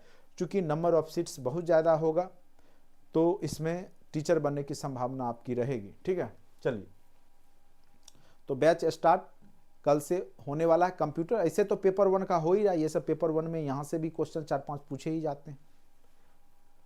चलिए, दक्कन ट्रैप बेसाल्ट, हाँ, इस संरचना का सर्वाधिक विकास महाराष्ट्र में होगा, उसको दक्कन ट्रैप भी कहते हैं। ठीक है, उसके बाद गुजरात, काठियावाड़, सौराष्ट्र वगैरह का जो एरिया है, मध्य प्रदेश का मालवा का पठार जो है, छोटा नागपुर का राजमहल की पहाड़ियां हैं, तेलंगाना का जो पठार है, तमिलनाडु के कोयम्बटूर मदुरई का पठार है। ठीक है, बेंगलुरु का मैसूर पठार, ये सब जो है बेसाल्ट चट्टानों से ही निर्मित है। ठीक है, तो पूछ सकता है ये क्वेश्चन, किस चट्टानों, काली मिट्टी का निर्माण किस चट्टान के टूटने फूटने से होता है, तो बेसाल्ट चट्टान। पूछ देगा इनमें से कहाँ पे बेसाल्ट चट्टानें पाई जाती है, दे देगा 4, तो एक से अधिक भी बड़ा भी ऑप्शन दे सकता है। तो इस तरीका से क्वेश्चन क्रिएट करेगा। अब आ जाइए टर्सरी कर्म की चट्टानें, खास करके इस कर्म की चट्टानें जो होंगी वो हिमालय का जब निर्माण हुआ तो उसके साथ साथ हुआ होगा, तो कश्मीर से लेकर के असम तक चले जाइए, आपका जो पोर्शन है भारत का, ठीक है, ये वाला जो पोर्शन है यहाँ तक चले जाइए, यहाँ से लेकर के ये वाला पोर्शन यहाँ तक, असम तक। ठीक है, ये वाला जो पोर्शन होगा भारत का वो आपका टर्सरी, और हिमालय पर्वत श्रेणी भी टर्सरी युग में आता, तो उससे भी आप समझ सकते हैं कश्मीर से लेकर के असम तक। ठीक है, इस कर्म की चट्टान का जो निर्माण हुआ वो इयोसीन काल में से लेकर के प्लायोसीन युग तक हुआ। ठीक है, इसी क्रम में हिमालय पर्वत श्रृंखला का भी निर्माण हुआ है, जो हमने बिहार स्पेशल जब पढ़ा रहे थे तो वहां पे चर्चा किया था। टर्सरी कर्म याद रखिएगा, टर्सरी में हिमालय और क्वार्टरनरी में मैदानी, गंगा का मैदानी एरिया। ठीक है, टर्सरी कर्म की चट्टानों में उत्तर पूर्व भारत, जो कि उत्तर पूर्व, समझ रहे हैं, उत्तर पूर्व, जैसे ये भारत हो गया तो ये उत्तर हो गई, ये पूरब, ये वाला जो पोर्शन है, ये पूरा जो पोर्शन है भारत का जो है मैप में देखेंगे तो ये उत्तर पूर्व भारत से लेकर के जम्मू कश्मीर यहाँ है। तो यहाँ तक का जो एरिया है वो जो है आपका किस टर्सरी युग का है, और उसमें थोड़े बहुत निम्न क्वालिटी के कोयला, निम्न स्तरीय कोयला भी पाई जाती है। ठीक है। हिमाचल प्रदेश एवं गढ़वाल हिमालय में चूना पत्थर के निक्षेप पाए जाते हैं। चलिए अब आ जाइए क्वाटरनरी कर्म की चट्टानें, इसमें क्या चीज का निर्माण होगा, तो मैदानी भाग। सिंपल सी बात है, पहाड़ बना। देखिए सबसे पहले जब प्लेट टकराया तो पहाड़ बना होगा, पहाड़ बना लीजिए। ठीक है। तो पहाड़ जब बना तो ग्लेशियर भी बन जाएगा, चूंकि ऊंचा वाला पार्ट होगा, ठंड हवा जाएगा ऊपर में, चूंकि ऊपर में ठंडा है तो वो जलवाष्प जम करके बर्फ बनेगा, बर्फ बनेगा ग्लेशियर बनेगा, ग्लेशियर बनेगा नदी बनेगा। तो इसके साथ चट्टान को वो तोड़ करके लाएगा। ठीक है। जब चट्टान जो नीचे वाले सतह पे लाएगा तो वो भांबर बनाएगा पहले। ठीक है। ऊपर से लगेगा समतल, लेकिन अंदर में बड़े बड़े चट्टान रहते हैं। उसके बाद वाला जो पोर्शन बनेगा, ठीक है, उसको बांगर बोलते हैं, और उसके बाद बनेगा तो उसको खादर बोलते हैं। उसके बाद नदी जो बहेगी। ठीक है। तो इसी खादर और बांगर में ही मैदानी क्षेत्र का निर्माण हो जाता है। ठीक है। तो ये सब जो निर्माण होगा ये सबसे बाद में होगा, क्योंकि पहले हिमालय बनेगा तभी ना ये बनेगा। ठीक है। तो ये आपका जो होगा क्वाटरनरी संरचना कहलाती है।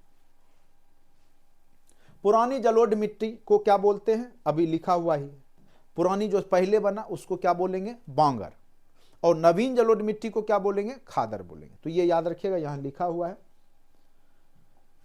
पुरानी जलोढ़ मृदा जिसे बांगर कहते हैं का निर्माण मध्य एवं ऊपरी प्लेस्टोसिन, कई बार पूछ दिया कि गंगा का मैदानी भाग का निर्माण किस काल में हुआ है, और ऑप्शन में क्वाटरनरी नहीं देगा तो घबराइएगा नहीं, प्लेस्टोसिन भी दे देता है कई बार कंफ्यूज करने।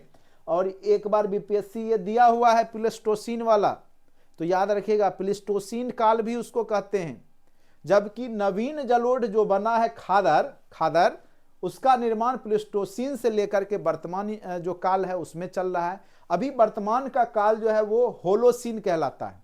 अभी वर्तमान का जो काल है वो क्या है, होलोसीन है, और इसमें खादर का निर्माण जारी है। खादर चूंकि बनते रहता है नदी के तट पर, चूंकि नदियों के द्वारा ही जो गाद लाया जाता है उसको किनारे में जमा किया जाता है, उसी से बनता है खादर जमीन।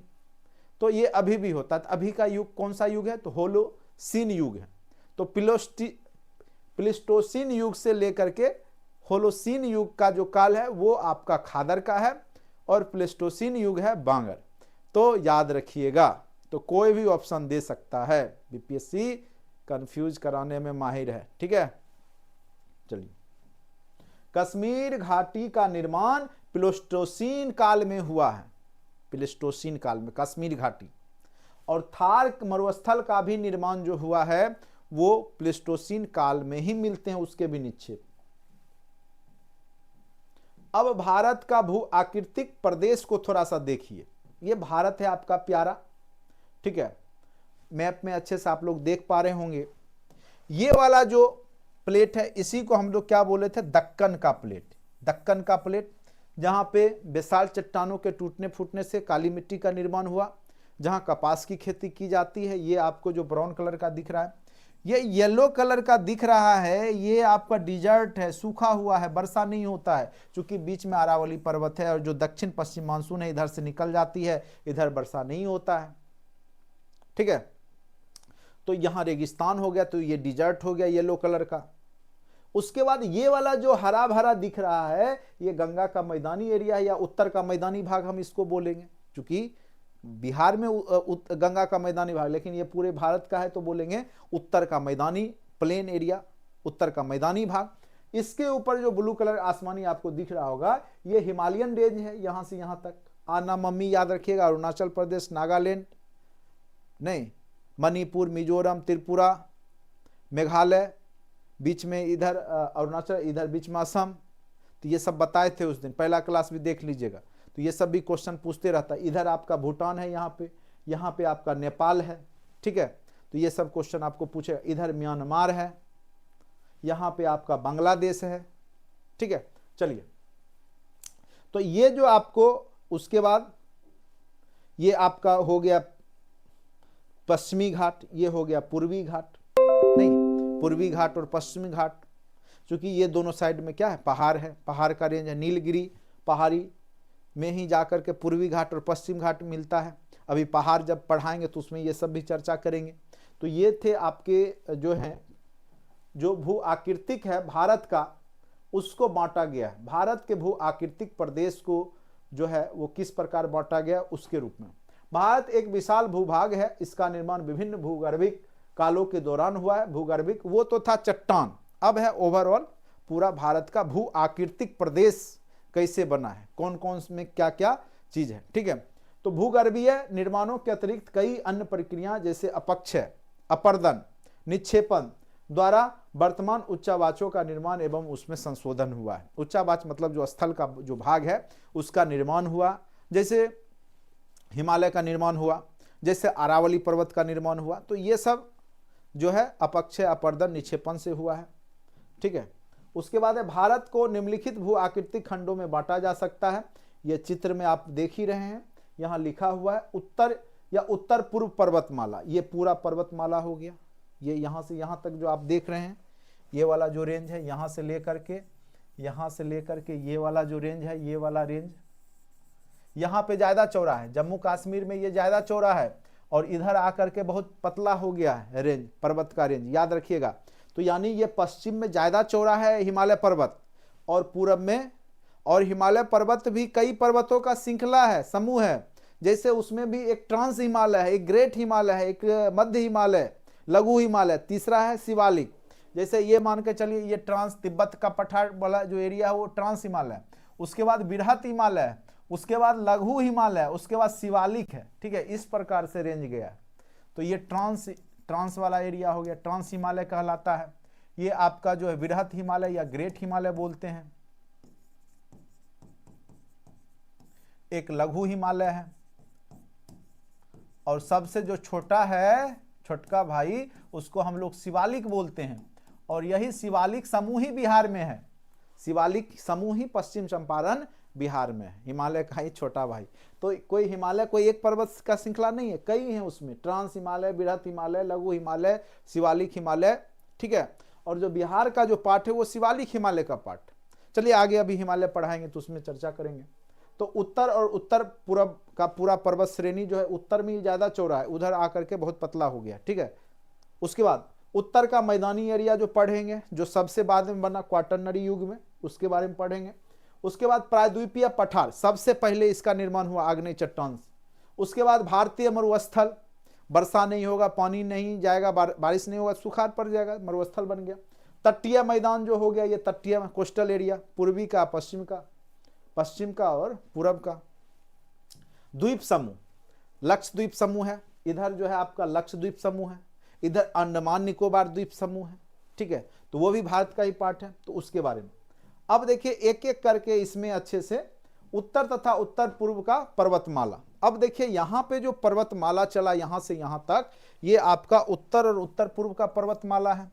और इसमें देखिए ये जो जम्मू कश्मीर लद्दाख वाला एरिया है, इधर यहाँ देखिए ये पूरा जो यहाँ तक गया है, ये यहाँ तक, ये सब क्या पर्वतमाला ही तो है, ठीक है।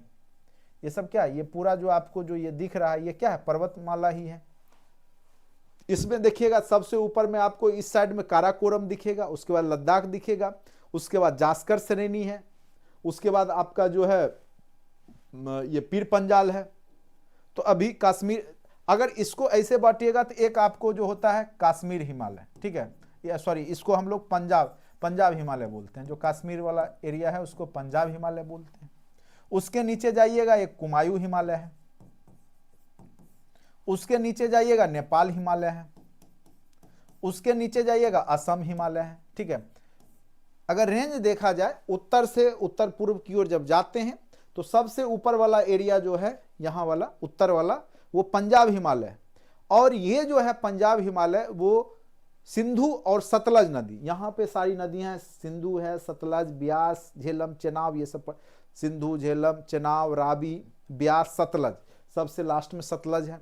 तो सतलज जो पंजाब में बहती है, तो सतलज से सिंधु से लेकर सतलज तक का जो पार्ट है वो पंजाब हिमालय में आता है, ठीक है। उसके बाद सतलज से लेकर के जो है काली नदी का जो पार्ट है, ठीक है, वो कुमायूं हिमालय में आएगा। काली नदी से लेकर के तिस्ता नदी तक का जो पार्ट है वो नेपाल हिमालय है। तिस्ता से लेकर के ब्रह्मपुत्र नदी के बीच का जो तटीय एरिया है वो आपका जो है असम हिमालय है, ठीक है। तो वो सब चीज अब यहाँ पे लिखा हुआ है, अब आपको अच्छे से हम समझाने का प्रयास कर रहे हैं, ठीक है। अब देखिए, सबसे ऊपर जो पामीर का तिब्बत का पठार जो है, जिसको हम पूरे विश्व का जो छत बोलते हैं, पामीर का पठार बोलते हैं ना, दुनिया का छत पामीर का पठार, तिब्बत का पठार तिब्बत में है, ठीक है। तो ये जो है ट्रांस हिमालय का पार्ट है, वो हिमालय से पहले बन चुका है। ट्रांस हिमालय हिमालय का पार्ट नहीं है, वो हिमालय से पहले था, याद रखिएगा, कई बार कंफ्यूज हो जाइएगा। हिमालय बाद में आया, ट्रांस हिमालय पहले से था, ठीक है। चलिए, इस पर्वतमाला में हिमालय पर्वत और उत्तर पूर्व पहाड़ियां शामिल है। हिमालय में कई समानांतर पर्वत श्रृंखलाएं जो आपको क्या क्या कहलाती है, इनमें से ट्रांस हिमालय श्रृंखलाएं, बृहत हिमालय, मध्य हिमालय और जो है आपका मध्य हिमालय को ही लघु हिमालय बोलते हैं। उसके बाद आपका हो गया शिवालिक। ये सब प्रमुख श्रेणियां हैं। जैसे अगर सामने से देखिएगा तो ये आपका हो गया बृहत हिमालय, उससे छोटा वाला पोर्शन होगा वो आपका होगा लघु, और सबसे छोटा वाला होगा वो होगा हिमालय का क्या हो जाएगा, शिवालिक। और ये वाला इसके भी ऊपर वाला जो ऊंचा वाला एरिया होगा, जिसको दुनिया का जो बोलते हैं छत, पामीर का वो सबसे ऊंचाई पे है, ठीक है। जैसे लद्दाख की तरफ जाइएगा ना तो वहां बारिश उरिश नहीं होता है, बहुत ऊपर है वो, ठीक है, लेकिन वो बृहत हिमालय का ही पार्ट है, याद रखिएगा, ठीक है। मंगोलिया जो चीन में है, जो पूरा रेगिस्तान है, इसी कारण से ऊंचाई कारण है। चलिए, हाँ, भारत के उत्तर और उत्तर पश्चिम भाग में हिमालय पर्वत की ये श्रेणियां उत्तर पश्चिम दिशा से दक्षिण पूर्व दिशा की ओर फैली हुई है। दार्जिलिंग और सिक्किम क्षेत्रों में ये श्रेणियां पूर्व से पश्चिम दिशा में विस्तृत है, ठीक है।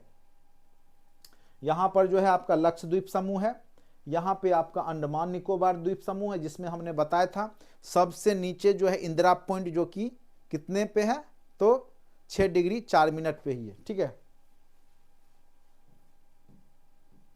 अरुणाचल प्रदेश में ये श्रेणियां दक्षिण पश्चिम से उत्तर पश्चिम दिशा में घूम जाती है। आपको पता होगा अरुणाचल प्रदेश में किधर से किधर चला गया, दक्षिण से लेकर के दक्षिण पश्चिम, ये वाला जो एरिया है, अब इधर क्या, इधर से इधर घूम गया। तो अरुणाचल प्रदेश में ये कौन सा एरिया हो गया, तो ये जब हम बोलते हैं उत्तर, ये बोलते हैं दक्षिण, ये बोलते हैं पूरब, तो ये पश्चिम, ऐसे उत्तर से उत्तर पूरब जा रहा था, लेकिन अरुणाचल प्रदेश के बाद ये किधर घूम गया है, दक्षिण पश्चिम में। वही चीज यहाँ भाषा दिया हुआ है, तो अच्छे से जब मैप पढ़ रहे हैं तो अच्छे से समझ के पढ़िएगा, तो कहीं कोई दिक्कत नहीं होगा, ठीक है। अरुणाचल प्रदेश में ये श्रेणियां दक्षिण पश्चिम से उत्तर पश्चिम दिशा में घूम जाती है, तथा मिजोरम, नागालैंड और मणिपुर में हिमालय की पहाड़ियां उत्तर दक्षिण दिशा में फैली हुई, उत्तर से लेकर के दक्षिण दिशा में सीधे सीधी फैली हुई है। बृहत हिमालय श्रृंखला, जिसे केंद्रीय अक्षीय श्रेणी भी कहा जाता है, पूर्वी और पश्चिमी लंबाई लगभग 2500 किलोमीटर से उत्तर से दक्षिण, इसकी चौड़ाई 160 से 400 किलोमीटर हो जाती है, ठीक है। तो ये धीरे धीरे पहले क्या है, ज्यादा है। बृहत हिमालय में ही आपको जम्मू कश्मीर वगैरह का जो पार्ट है, लद्दाख का एरिया है, तो वहां पे उसकी लंबाई जो है पूरब की लंबाई पूरब पश्चिम, ठीक है, यानी जो हिमालय का जो श्रेणी है वो पूरब पश्चिम, जैसे ये हुआ ना उत्तर, ये हुआ दक्षिण, और ये हुआ पूरब, ये पश्चिम, ठीक है। तो ये वाला जो आप बनाते हैं भारत का मैप, ठीक है, तो ये वाला जो पोर्शन है यहां से लेकर के यहां तक, ये आपका पूरब से पश्चिम हो गया। वो क्या हो गया, या पूरब से पश्चिम कही, या पश्चिम से पूरब हो गया। ये हो गया आपका 2500 किलोमीटर का। ये कितना लंबाई हो गया, 2500 किलोमीटर। और ये जो चौड़ाई है ना, यहाँ पे ज्यादा है, यहाँ 400 किलोमीटर होगा, तो यहाँ 160 ही है, ठीक है। तो 400 से 160 किलोमीटर के बीच में है, तो ये याद रखना है आपको, ठीक है। यानी आपको जो जम्मू कश्मीर है वहां पे हिमालय की चौड़ाई ज्यादा है, वहां पे 400 किलोमीटर तक हो सकता है, जबकि अरुणाचल प्रदेश में चले जाइएगा तो वहां मात्र 160 किलोमीटर में ही होगा। तो वही चीज यहाँ पे लिखा हुआ है। हिमालय पर्वतमाला में भी अनेक क्षेत्रीय विभिन्नताएं हैं। उच्चावाच पर्वत श्रेणियों की संरेखन दूसरी आकृतियों के आधार पर हिमालय को निम्नलिखित भागों में बांटा जा सकता है। सबसे पहले कश्मीर या उत्तर पश्चिम हिमालय, जिसको कि हम लोग आपको पंजाब हिमालय में ही रखें, ठीक है। कश्मीर हिमालय में ये एकदम, इस बार भी पूछा था ना कि इसको अरेंज कीजिए, 17वीं बीपीएससी में क्या पूछा था कि पहाड़ को अरेंज कीजिए, ठीक है। तो आपको कई बार पूछा हुआ है कि पूछ देगा कि पूरब से पश्चिम की दिशा में अरेंज कीजिए, पूरब से पश्चिम दिशा में अरेंज कीजिए। कश्मीर हिमालय के जो भी पर्वत हैं उसको पूरब से पश्चिम में अरेंज कीजिए। तो पूरब इधर हो गया, तो सबसे पहले पूरब में क्या आ जाएगा, काराकोरम। क्या है, काराकोरम। काराकोरम के बाद क्या होगा, लद्दाख होगा।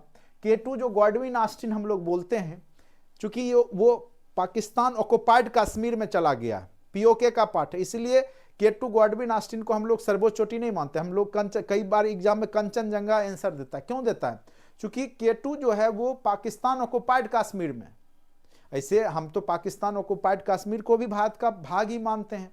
तो ऑप्शन पे वो डिपेंड करता है क्या आंसर होगा। तो K2 यानी काराकोरम, K2 जो है ना, 2 बार K है, काराकोरम, K2 गॉडविन ऑस्टिन, वो जो है आपका काराकोरम सबसे आपका ऊपर वाला पोर्शन हो गया यहां। उसके नीचे आपका लद्दाख है, उसके नीचे आपका जास्कर श्रेणी है, उसके नीचे आपका जो है पीर पंजाल है। तो ये आपको सीरीज में पूछ देगा करने के लिए, तो याद रखिएगा काराकोरम, उसके बाद लद्दाख, उसके बाद इधर आपका जास्कर, और ये कर रहे हैं हम लोग पूरब से पश्चिम की ओर, ठीक है। और इधर आपका पीर पंजाल, पीर पंजाल, ठीक है। तो ये आपका क्या हो गया, पूरब से पश्चिम की ओर। तो ये याद रखना है, काराकोरम, लद्दाख, जास्कर और पीर पंजाल, ये सीरीज करने पूछ देगा, एकदम गारंटेड पूछता है बीपीएससी इस तरह का क्वेश्चन। तो श्रेणी याद रखिएगा। इस बार पूछा जोजिला दर्रा किन 2 जगहों को मिलाता है, यहां से 4-5 क्वेश्चन थे एकदम बीपीएससी 17वीं प्रशासनिक सेवा में, तो आप लोग का तो पूछेगा ही पूछेगा। चलिए,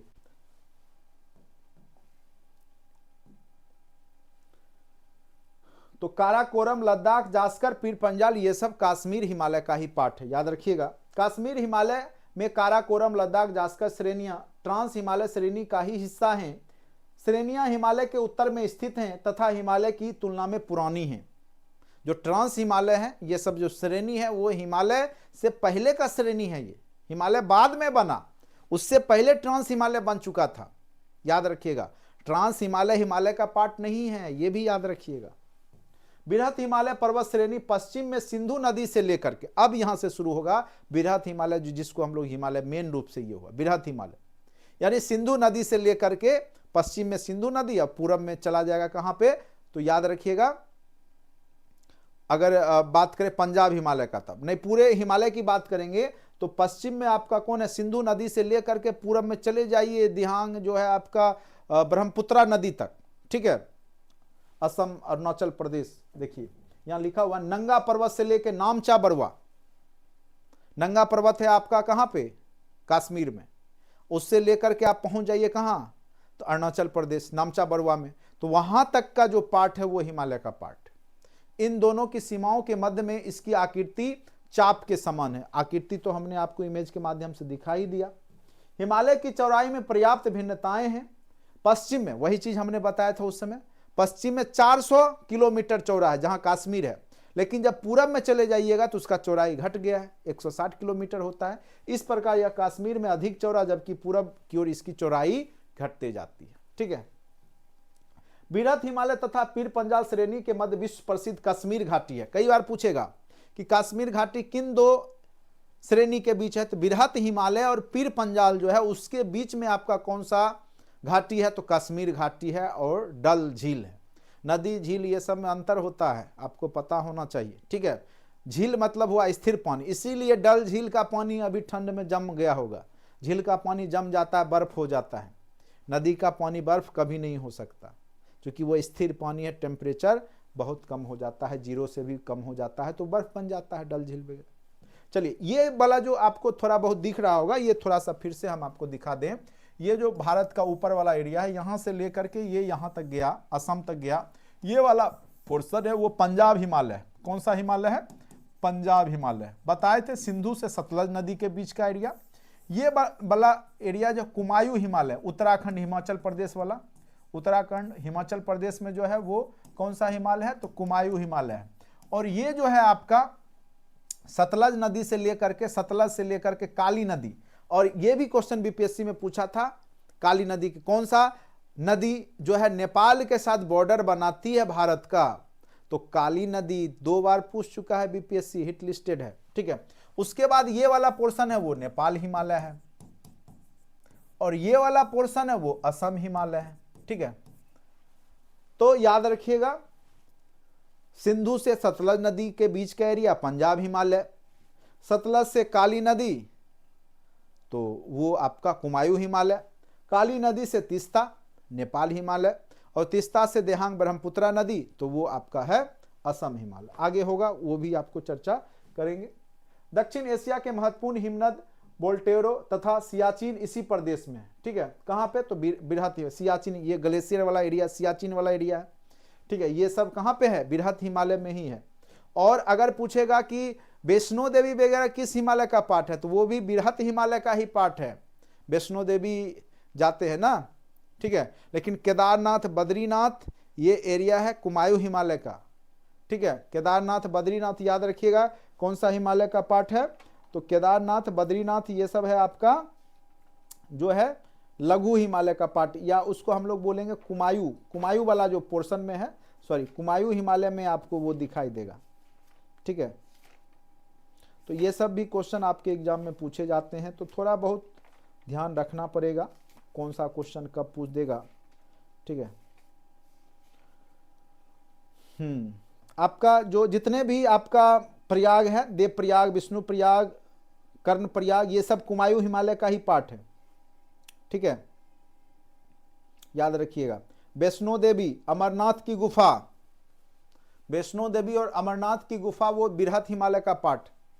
चलिए, पीर पंजाल में बनिहाल जास्कर श्रेणी में फोटुला तथा लद्दाख श्रेणी में खारदुंगला जैसे महत्वपूर्ण दर्रे हैं, जैसे महत्वपूर्ण दर्रे हैं, ठीक है। दर्रा होता है 2 पहाड़ों के बीच का गैप। अब देखिए यहां लिखा हुआ वैष्णो देवी, अमरनाथ गुफा तथा चिराग ए शरीफ, चरार ए शरीफ लिखा हुआ, चिराग ए शरीफ होना चाहिए। चिराग ए शरीफ जैसे महत्वपूर्ण धार्मिक स्थल इसी क्षेत्र में है। किधर, तो बृहत हिमालय में। तो वैष्णो देवी वाला पूछ सकता है किस हिमालय में है, तो बृहत हिमालय। उसके बाद इस प्रदेश के दक्षिण भाग में अनुदैर्घ्य घाटियां पाई जाती है जिन्हें दून कहा जाता है। दून, देहरादून वगैरह नाम सुने होंगे, ठीक है। जो घाटी है, पहाड़ के नीचे जो घाटी है, 2 पहाड़ के बीच में जो समतल एरिया, जैसे मान के चलिए ये पहाड़ है और बीच का जो एरिया हो गया समतल वाला पार्ट, तो यही क्या होता है, दून होता है। जैसे आप लोग देहरादून सुने होंगे नाम, तो ये सब दून है, ठीक है। बिहार में भी रामनगर दून है, पढ़ाए थे। महान हिमालय की औसत ऊंचाई लगभग 6000 मीटर है। ऐसे तो सबसे ऊंची चोटी 8848 मीटर का एवरेस्ट की चोटी है। कंचनजंगा का लगभग 8500 कुछ है। बताइए तो कितना है कंचनजंगा का, 8500, बताइए तो कितना है कंचनजंगा का ऊंचाई।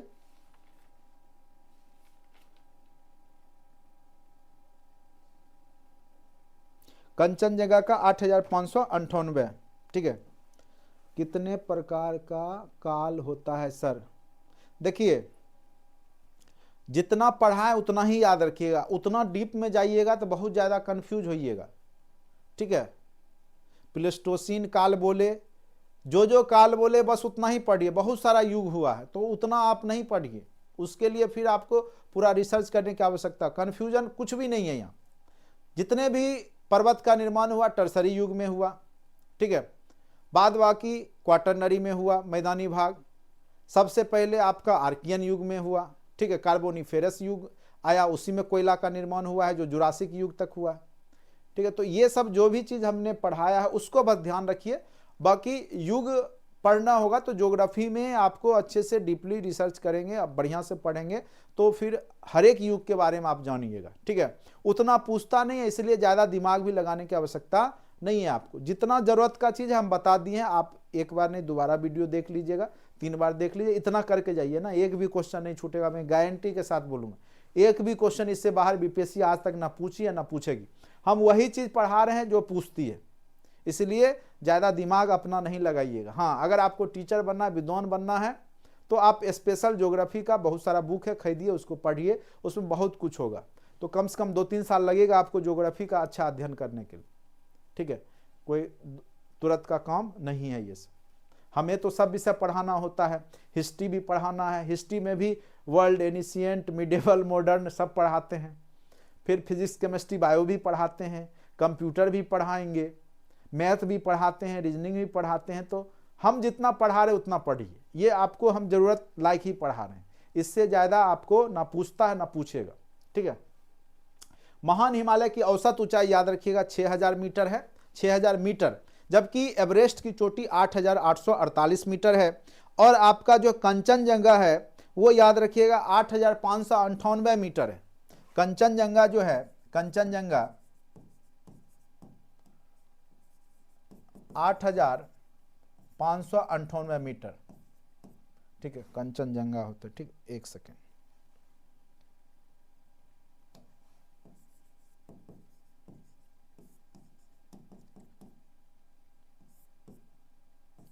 आठ 8598 मीटर, ठीक है। कंचनजंगा जो है 8598 मीटर, ठीक है। माउंट एवरेस्ट हो गया 8848। ये क्वेश्चन पूछा हुआ है माउंट एवरेस्ट वाला, कई बार पूछ देता है। तो माउंट एवरेस्ट दुनिया का सबसे ऊंचा चोटी है 8848 मीटर, ठीक है, याद रखिएगा। उसके बाद इसमें जो मकालू है वो 8481 है। मकालू जो है वो 8481 मीटर है। मकालू कितना है? तो 8481 मीटर ऊंचा है, ठीक है। धौलागिरी है 8172। तो हो सकता है ऊंचाई के हिसाब से कहेगा एडजस्ट करने के लिए, तो पूछ सकता है। तो सबसे बड़ा आपका जो है एवरेस्ट है, उसके बाद कंचनजंगा, उसके बाद मकालू, उसके बाद धौलागिरा, उसके बाद है आपका नंगा पर्वत 8126 मीटर, ठीक है। हो सकता है ऊंचाई के हिसाब से पूछ दे कभी एडजस्ट करने के लिए, इसलिए हमने चर्चा कर दिया। चलिए, महान हिमालय में भी भारत में हिमालय की सर्वोच्च चोटी कंचनजंगा स्थित है। कंचनजंगा यह विश्व की तीसरी सबसे ऊंची चोटी है। तीसरी सबसे पहला कौन हो जाएगा बताइए? हिमालय। तीनों हिमालय में ही है। दूसरा कौन सा हो जाएगा आपका बताइए? K2 Godwin Austen. तीसरा होगा कंचनजंगा, ठीक है, लिखा हुआ है, जो काराकोरम श्रेणी में स्थित है, ठीक है। यह विश्व की दूसरी सबसे ऊंची चोटी K2 गॉडविन ऑस्टिन। चलिए, अब दर्रा है, दर्रा और जो जोड़ता है, ये यहां से एक क्वेश्चन पूछता है बीपीएससी, तो थोड़ा सा 2-4 बार प्रैक्टिस करना होगा। इस बार भी जो अभी आज पढ़ा है उससे 4 क्वेश्चन पूछा था बीपीएससी में, ठीक है। आज के चैप्टर से ये जितना पढ़ा है ना, उससे 4-5 क्वेश्चन 70वें बीपीएससी में डायरेक्ट आपको देखने को मिलेगा, ठीक है। और हमारा हर एक क्लास से 2-3 क्वेश्चन मिलेगा बीपीएससी में, और पूछता है, हर एक बार पूछेगा, नहीं पूछने का कोई सवाल ही नहीं है। उतना ही पढ़ाते हैं जितना आपके एग्जाम में उसकी कैपेसिटी है पूछने की, उससे ना कम ना उससे ना ज्यादा, ठीक है। बस यही खासियत है और कुछ भी नहीं। बाकी विद्वान लोग एक से एक हैं ज्योग्राफी के, जो बहुत ज्ञाता है, तो आप पढ़ सकते हैं, यूट्यूब पे मिल जाएंगे आपको। लेकिन हम उतना ही पढ़ाएंगे जो आपके एग्जाम में स्पेसिफिक हम कोर्स आपको पढ़ाते हैं, ना ज़्यादा ना कम पढ़ाएंगे। इसीलिए जितना पढ़ा रहे हैं उसको थोड़ा सा ध्यान से आप लोग सुनते रहिए, देखते रहिए। काराकोरम दर्रा, ठीक है, काराकोरम दर्रा K2 इसी में है आपका वर्ड। लद्दाख में स्थित, रणनीतिक दृष्टिकोण से बहुत ही महत्वपूर्ण, चूंकि भारत और चीन के बीच में है। दर्रा जो कश्मीर को चीन से जोड़ता है, कश्मीर को चीन से जोड़ने का काम कौन सा दर्रा करेगा? तो काराकोरम दर्रा करेगा, ठीक है, काराकोरम दर्रा करेगा।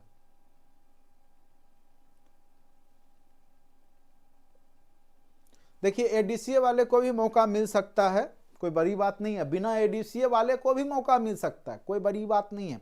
क्योंकि 70,000 जब सीट आएगा ना, तो सरकार सबको मौका दे देगी, ठीक है। उसमें आप जो भी बेसिक नॉलेज है एग्जाम ले लेगी। डिग्री क्या है? जिसको नॉलेज होगा, बेसिक नॉलेज, जो बच्चे को पढ़ा लेगा उसको ले, या छोटा मोटा कोई डिग्री ले सकती है। अभी तक क्लियर नहीं किया है इसीलिए, लेकिन सीट तो आएगा। तैयारी कीजिए, कंप्यूटर का नॉलेज रखिए, बेसिक पढ़िए। चलिए, बुर्जिला दर्रा जो है वो श्रीनगर को गिलगित से जोड़ता है, गिलगित से। जो जिला, यही क्वेश्चन पूछा था, जो जिला दर्रा किसको जोड़ता है, तो श्रीनगर को लेह व लद्दाख से जोड़ता है। श्रीनगर को लेह लद्दाख से कौन सा दर्रा जोड़ता है, तो जो जिला दर्रा, याद रखिएगा। बनिहाल दर्रा जो है जम्मू को श्रीनगर से जोड़ता है और इसे कश्मीर घाटी का द्वार भी कहते हैं। जवाहर सुरंग जो है वो बनिहाल दर्रा में ही स्थित है, याद रखिएगा। जवाहर सुरंग कहां पे है, तो बनिहाल दर्रा में है। बारालाचा हिमाचल प्रदेश को लद्दाख से जोड़ता है, याद रखिएगा। रोहतांग दर्रा हिमाचल प्रदेश को धौलाधर श्रेणी में स्थित है यह दर्रा। सिपकिला दर्रा जो है हिमाचल प्रदेश, सतलज नदी इस दर्रे से भारत में प्रवेश करती है। माना दर्रा उत्तराखंड में स्थित है और ये नीति दर्रा भी, माना भी उत्तराखंड में, नीति भी उत्तराखंड में, ठीक है, याद रखिएगा। माना नीति ये दोनों जो है वो आपको उत्तराखंड के ही दर्रे हैं, माना और नीति, तो याद रखिएगा माना और नीति कहाँ के दर्रे हैं, तो आपके उत्तराखंड के ही दर्रे हैं, ठीक है। माना, नीति और लिपुलेख ये सारे जो हैं, लिपुलेख भी आपका उत्तराखंड का ही, आप लोग अच्छे से एक बार देख लीजिएगा। नाथुला वाला याद रखिएगा सिक्किम, ठीक है। और जो ये लिपुलेख है उत्तराखंड में, वो दर्रा जो है मानसरोवर की यात्रा का मार्ग है, इसीलिए ये बराबर न्यूज में रहता है और यहां से क्वेश्चन पूछ दिया जाता है, ठीक है। कौन सा, तो लिपुलेख दर्रा, इसी के माध्यम से जो है आपका मानसरोवर यात्रा, जो अमरनाथ की यात्रा है, वो होता है। नाथुला सिक्किम राज्य में स्थित दर्रा जो दार्जिलिंग, चुंबी घाटी तथा तिब्बत को जोड़ता है। तो सिक्किम राज्य में स्थित है दर्रा, दार्जिलिंग और चुंबी घाटी को जोड़ता है तिब्बत से, वो है आपका नाथुला। तो तिब्बत से जोड़ने वाला दर्रा कौन सा है भारत का, तो नाथुला, याद रखिएगा सिक्किम में है। जलेपला सिक्किम राज्य में स्थित दर्रा जो कालिंगपोंग दार्जिलिंग के निकट से लहासा जो एरिया है तिब्बत का, उसको जोड़ता है। उसके बाद बूमला जो है वो अरुणाचल प्रदेश में है। यांगयाप दर्रा अरुणाचल प्रदेश में ही स्थित है, ठीक है। तो ये सब बस कहां स्थित है वो याद रखिएगा। दीफू भी अरुणाचल प्रदेश में ही है और ये भारत चीन म्यांमार सीमा का ट्रिपल पॉइंट है, इसीलिए यह महत्वपूर्ण हो जाएगा। कौन सा, तो दीफू दर्रा अरुणाचल प्रदेश के कॉर्नर पे स्थित है, जो भारत का जो उधर वाला पोर्शन, जो ये वाला जो एरिया है ना यहाँ पे, तो यहाँ पे भारत भी हो जाएगा, चीन भी हो जाएगा, म्यांमार भी हो जाएगा, ठीक है। तो इस कारण से ये अरुणाचल प्रदेश, म्यांमार, जो भारत का अरुणाचल प्रदेश राज्य है, म्यांमार और चीन, इधर चीन हो गया, इधर म्यांमार हो गया, इधर भारत हो गया, तो इसीलिए ट्रिपल पॉइंट बन जाता है, इसलिए महत्वपूर्ण हो जाता है आपका दीफू दर्रा, ठीक है। पांगसांड दर्रा अरुणाचल प्रदेश में है। एक दर्रा तुजू दर्रा जो है वो मणिपुर में है, ये याद रखिए। दर्रा क्या होता है, दो पहाड़ों के बीच का रास्ता या गैप कह सकते हैं, ठीक है। थाल घाट, कसारा घाट नासिक को मुंबई से जोड़ता है, ये भी इस तरह के भी क्वेश्चन पूछ दिए। भोर घाट वाला पूछा हुआ है, मुंबई को पुणे से जोड़ता है, महाराष्ट्र में स्थित है, ये भी दर्रा। पाल घाट जो है केरल को तमिलनाडु से जोड़ता है, ये भी क्वेश्चन पूछा हुआ है बीपीएससी। पाल घाट दर्रा तो केरल को तमिलनाडु से जोड़ता है। सेनकोट्टा या कार्डमम की पहाड़ियां, जिसको इलायची कहते हैं, इलायची की पहाड़ियां एकदम दक्षिणतम तमिलनाडु में, भारत का जो दक्षिणतम बिंदु है ये वाला एरिया इधर पड़ता है, ठीक है, कार्डमम की पहाड़ियां। तो ये जो सेनकोट्टा है, कोट्टा, कोड्डम, ये सब उधर ही मिलेगा दक्षिण भारत में। तो यह कार्डमम पहाड़ियां में स्थित है। सबसे दक्षिणतम पहाड़ी भारत का क्या है, कार्डमम की पहाड़ियां, ठीक है। तो इस प्रकार से हमने पूरा जो है टोटल आपको ये पढ़ा है, अभी बहुत है, आगे फिर दूसरे क्लास में पढ़ाएंगे, ठीक है। तो एक दिन तो संभव है नहीं, लेकिन उम्मीद करते हैं कि जितना आपको हमने पढ़ाया तो उससे ज़्यादा आपको ज़्यादा सोचना नहीं है, बस उसको रिवीजन करते रहिए, उसको पढ़ते रहिए। ज्योग्राफी में उससे बाहर क्वेश्चंस कभी आपके एग्जाम में आज तक बीपीएससी ना पूछा है ना पूछेगा, ठीक है। बाकी जिनका ज्योग्राफी ऑप्शनल है उनको इतना ध्यान देना है, बाकी ओवरव्यू एक बार थ्रोली देख लीजिए। जो पेपर 1 के लिए केवल ज्योग्राफी कर रहे हैं, जीके जीएस का पार्ट है, तो वहाँ पर भी आपको ये सब क्वेश्चन इक्का दुक्का देखने को मिलेगा, तो आपका गड़बड़ाएगा नहीं। तो एक बार ओवरऑल कॉन्सेप्ट जो है रखना जरूरी होता है बीपीएससी के एग्जाम में, ठीक है। उम्मीद करते हैं कि आपको अच्छे से समझ में आया होगा।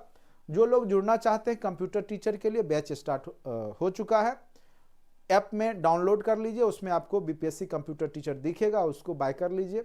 साथ साथ जो प्रशासनिक सेवा के लिए हैं वो भी तैयारी से जुड़ सकते हैं, और जो लोग TRE 4 में आते हैं, TRE 4 के लिए तैयारी करेंगे, TRE 4 का एग्जाम का वेट कर रहे हैं या पिछले 2 बार से नहीं हो रहा है वो लोग निश्चित रूप से जुड़िए।